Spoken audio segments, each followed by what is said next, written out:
ఏదైతే కడప జిల్లా పులివెందుల ఒంటిమిట్ట ఈ రెండిట్లలో తెలుగుదేశం అద్భుత విజయం దిశగా అడుగులు వేస్తోంది.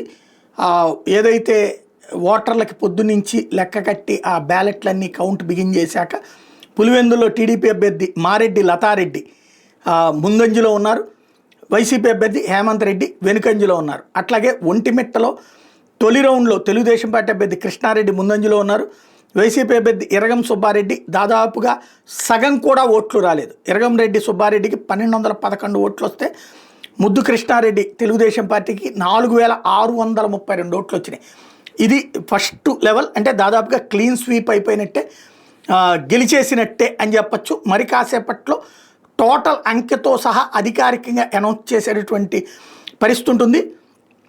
ఓవరాల్గా జరుగుతున్నటువంటి పరిణామాల్లో ఏదైతే తెలుగుదేశం వ్యూహాత్మక విజయం సాధించినట్టు అని చెప్పచ్చు, జగన్ కంచుకోటని బద్దలు కొట్టింది అని చెప్పచ్చు.